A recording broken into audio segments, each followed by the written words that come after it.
हाय दोस्तों, मैं श्रवण आप सभी का स्वागत करता हूं अपने यूट्यूब चैनल परीक्षा रात्रि पर। हम सभी जो है कि भारतीय संविधान के स्रोत को पढ़ चुके हैं। आज हम सभी भारतीय संविधान के उद्देशिका को जानने का प्रयास करेंगे। ये उद्देशिका जो है कि भारतीय संविधान का निचोड़ है। यदि प्रस्तावना को अच्छे से पढ़ लिया जाए तो संविधान में क्या है उनके बारे में हमें बेहतर जानकारी प्राप्त हो जाता है संक्षेप में। तो इन सभी को आज हम जानने का प्रयास करते हैं। आप सभी बने रहिए। ये जो प्रस्तावना है, प्रस्तावना, ये यूएसए से, अमेरिका से लिया गया है। अमेरिका से, इसको यूएसए भी बोलते हैं, यूएसए से लिया गया है।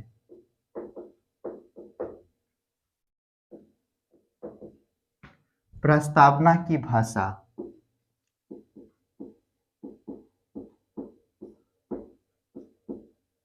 भाषा ऑस्ट्रेलिया से लिया गया है।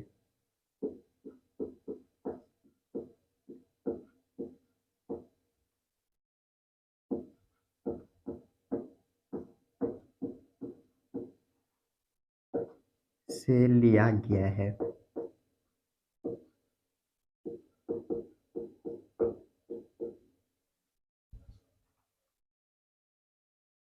इसका जो है कि आधार कब पड़ा? आधार आधार की यदि बात करें तो भारतीय संविधान की तीसरी बैठक, भारतीय संविधान सभा की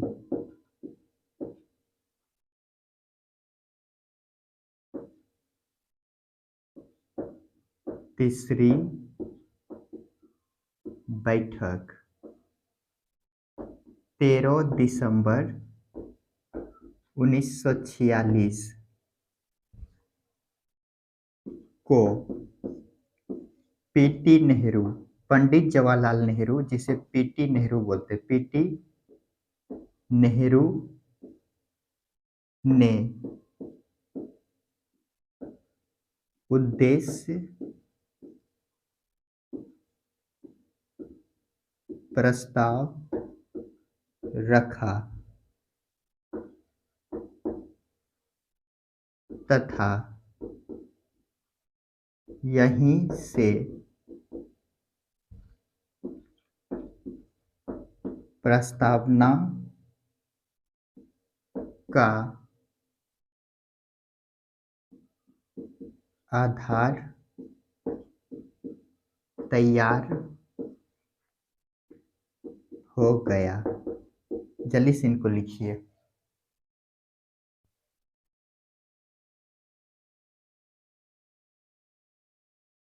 इसलिए पीटी नेहरू को भारतीय प्रस्तावना का जनक बोला जाता है। यहीं पे लिख लेते हैं। इसलिए पीटी नेहरू को प्रस्तावना का जनक कहा जाता है। जल्दी से नोट कीजिए।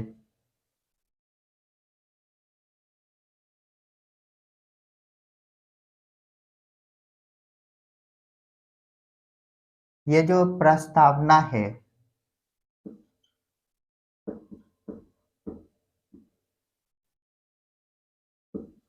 प्रस्तावना से संविधान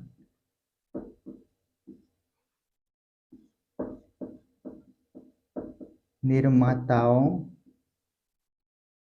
के विचारों,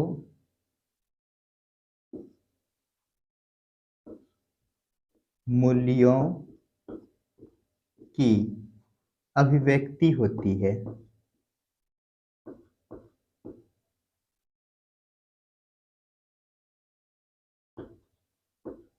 अभिव्यक्ति होती है। जल्दी से इनको नोट कीजिए।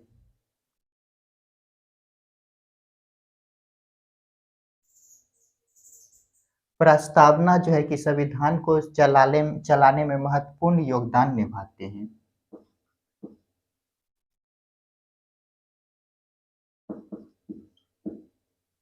प्रस्तावना संविधान के संचालन में महत्वपूर्ण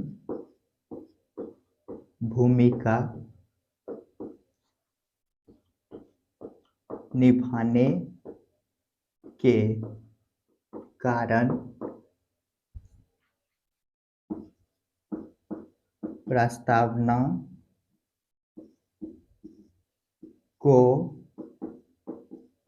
भारतीय संविधान की आत्मा, कुंजी, दर्पण, मुखौटा, परिचय पत्र,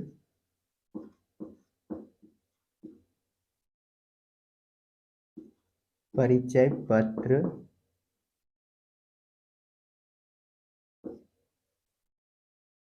भूमिका आदि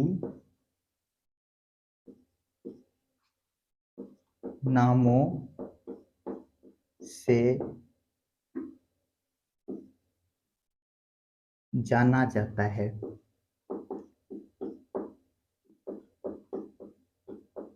तो इनको पहले समझ लेते हैं।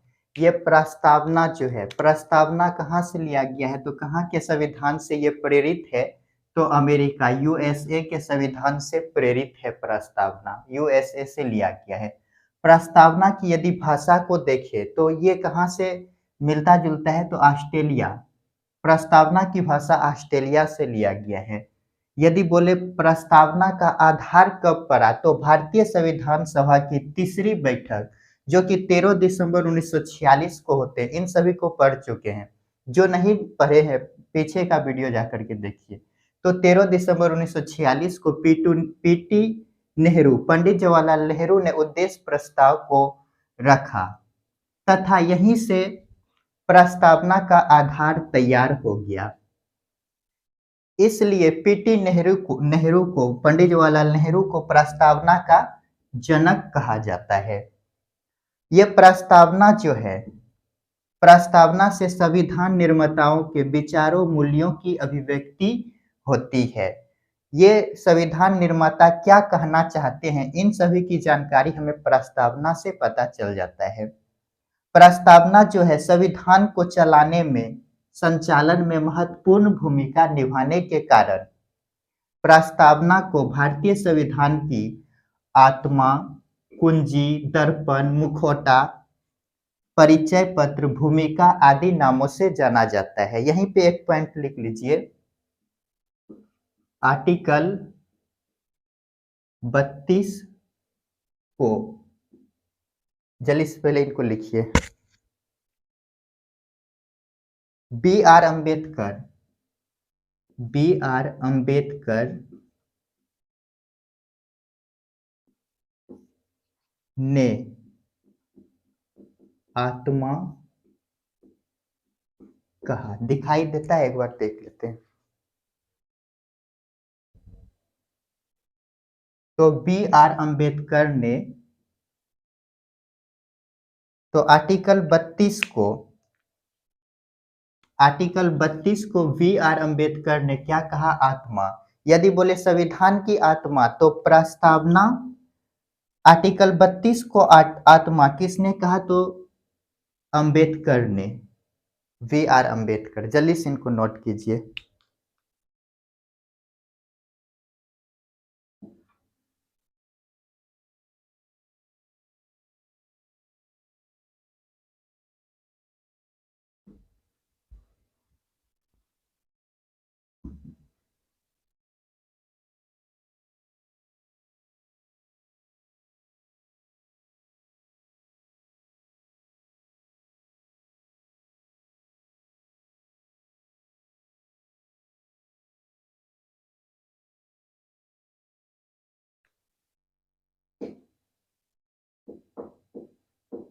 प्रस्तावना के तत्व। ये प्रस्तावना के तत्व क्या हैं? तो संविधान का स्रोत, संविधान का स्रोत, संविधान का स्रोत, संविधान का उद्देश्य,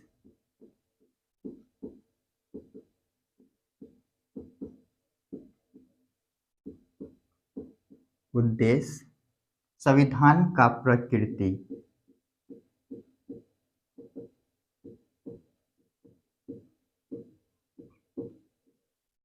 संविधान लागू होने की तिथि, संविधान लागू होने की तिथि या अंगीकृत,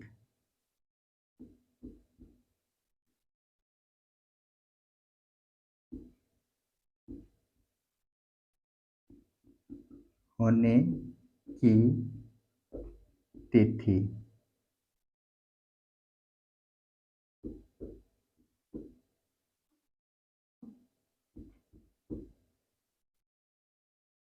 तो ये जो है कि संविधान के स्रोत, यदि बोले तो संविधान शासन को अंतिम रूप कौन प्रदान करता है?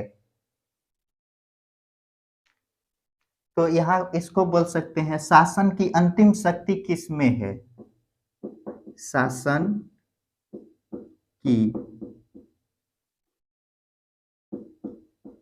अंतिम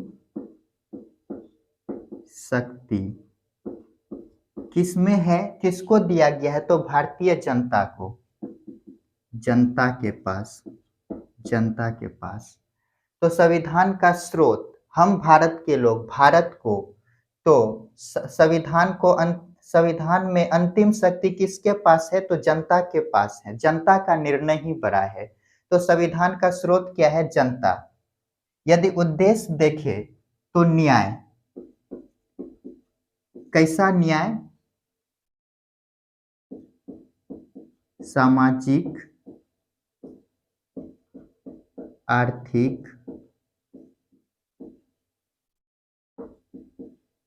राजनीतिक, तीन तरह के न्याय का वर्णन किया गया। धार्मिक नहीं है, धार्मिक न्याय ये नहीं है।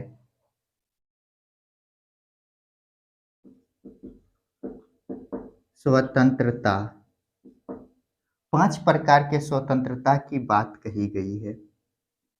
5 प्रकार: विचार, अभिव्यक्ति, विश्वास, धर्म और उपासना। विचार, अभिव्यक्ति,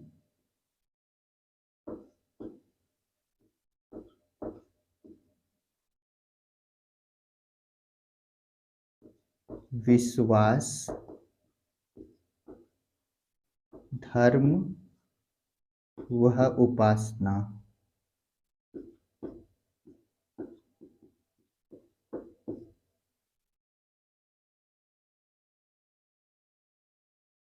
इसी के तहत लिख लेते हैं आर्टिकल 19(1) में 2 तरह की बात कही गई, विचार और अभिव्यक्ति। विचार प्लस अभिव्यक्ति की स्वतंत्रता।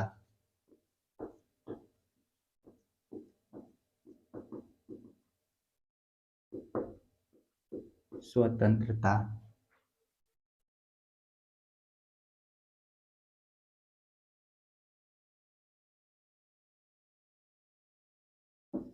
समानता। जल्दी से इनको पहले नोट कीजिए। समानता, 2 तरह की स्वतंत्रता का बात कहा गया है। प्रतिष्ठा और अवसर की स्वतंत्र समानता।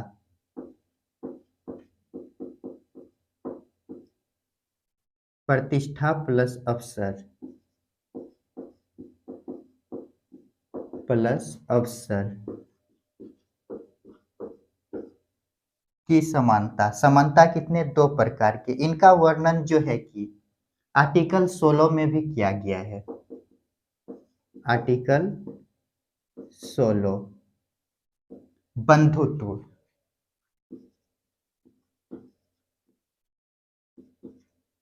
बंधुत्व बोले तो भाईचारा।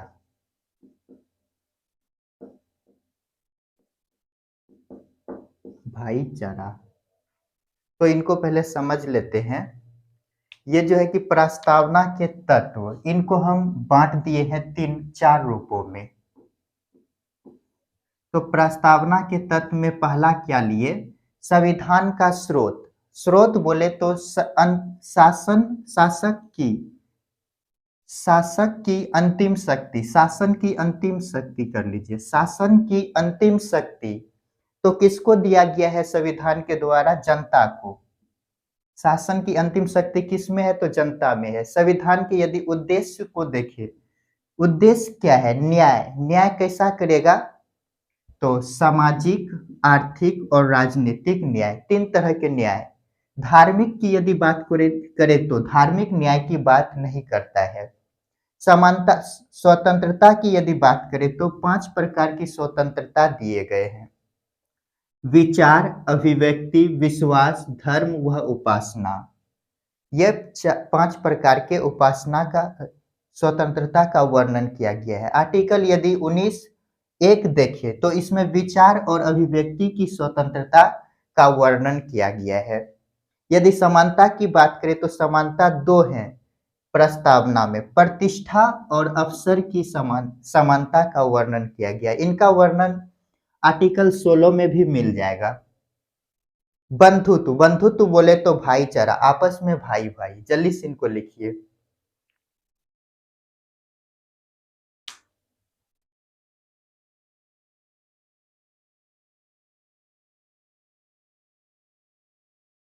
चलिए इनको मिटाते हैं।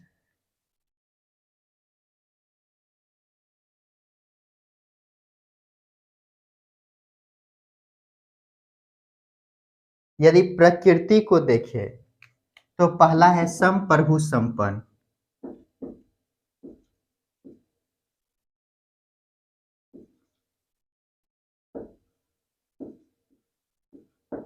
संप्रभु संपन्न।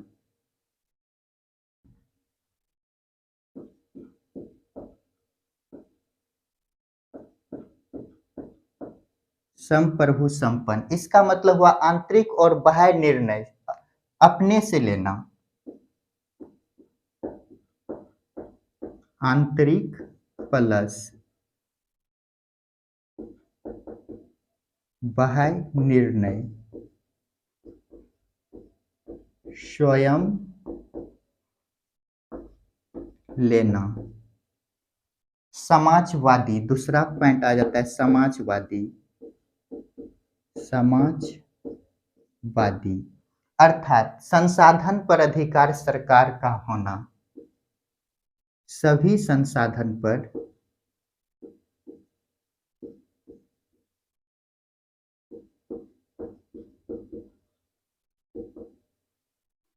सभी संसाधन पर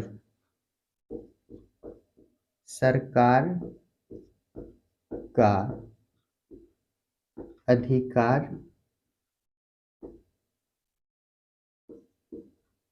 होना। पंथ निरपेक्ष।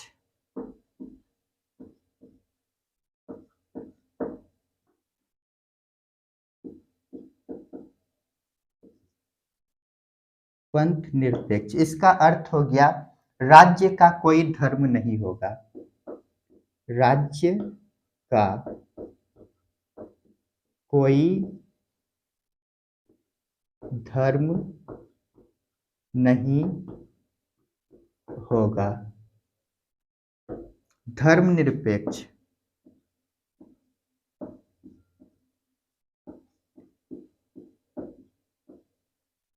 धर्मनिरपेक्ष अर्थात सारा धर्म बराबर है।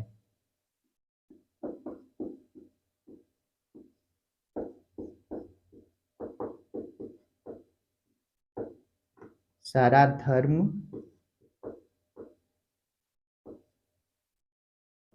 बराबर है। लोकतंत्र, लोकतंत्र जनता का शासन, जनता का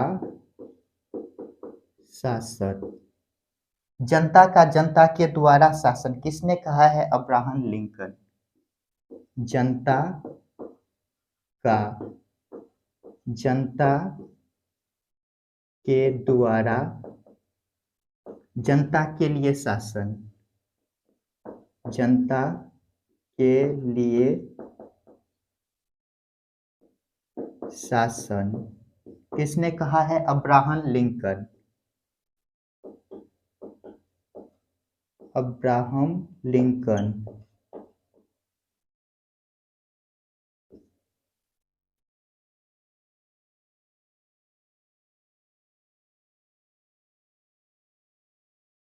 चलिए इनको नोट कीजिए।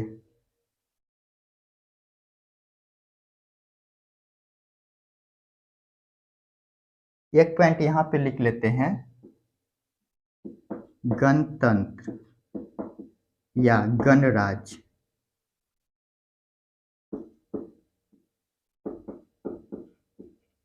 गणराज्य इसका अर्थ क्या हो जाएगा? निर्वाचित सदस्य, निर्वाचन प्रणाली के द्वारा जो सदस्य चुने जाते हैं। जल्दी से इनको नोट कीजिए। इसको ऐसे लिख लेते हैं, निर्वाचित प्रतिनिधित्व।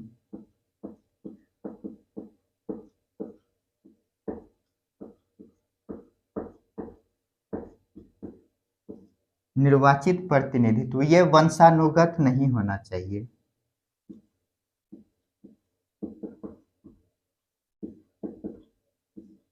वंशानुगत नहीं। तो इनको समझ लेते हैं। ये जो संविधान का प्रकृति है, इसमें पहला क्या है? तो संप्रभु संपन्न। संप्रभु संपन्न अर्थात आंतरिक और बाह्य निर्णय स्वयं लेंगे। भारत सरकार जो है कि आंतरिक और बाह्य निर्णय क्या करते हैं? स्वयं लेते हैं। और समाजवादी, समाजवादी का मतलब हो गया सभी संसाधन पर सरकार का अधिकार होगा। किंतु 1991 में क्या आया? एलपीजी। एलपीजी इसके तहत सभी जो है कि संसाधन पर प्राइवेट कंपनी को भी अधिकार दिया गया। क्या किया गया? उदार बनाया गया। तो ये जो है कि पंथ निरपेक्ष दूसरा है। पंथ निरपेक्ष का मतलब हो गया राज्य का कोई धर्म नहीं होगा, राज्य का अपना कोई धर्म नहीं होगा। पंथ निरपेक्ष। धर्म निरपेक्ष की यदि बात करें तो सारा धर्म क्या है? बराबर है। लोकतंत्र जनता का शासन, जहां जनता के द्वारा शासन किया जाता हो, लोकतंत्र। जनता का जनता के द्वारा जनता के लिए शासन अब्राहम लिंकन ने कहा है। Abraham Lincoln. गणतंत्र या राजतंत्र इसका मतलब हो गया निर्वाचित प्रतिनिधित्व होना चाहिए, जहां जनता अपने प्रतिनिधित्व को चुनता हो। ये वंशानुगत नहीं होना चाहिए। जल्दी से इनको नोट कीजिए।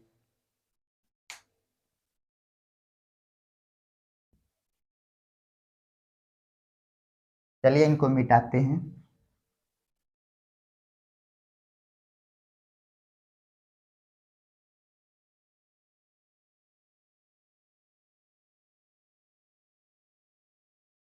ये जो लास्ट पॉइंट है, लागू होने की तिथि, तो आंशिक रूप से लागू,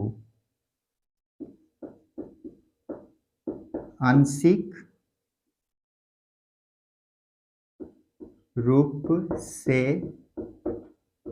लागू कब होता है? 26 नवंबर 1949। पूर्ण रूप से लागू,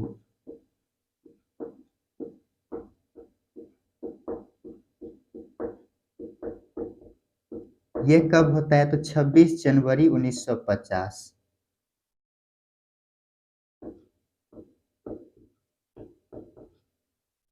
जल्दी से इनको नोट कीजिए।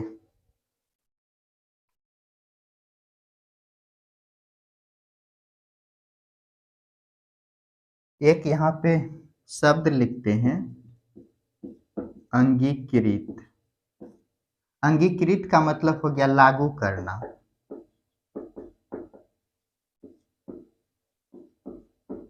इनको भी लिख लीजिए।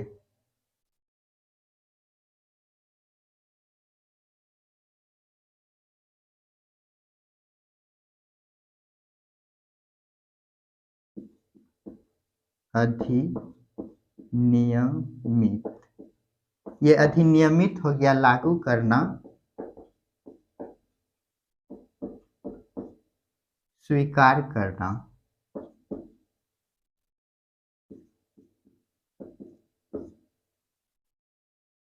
जल्दी से लिखिए।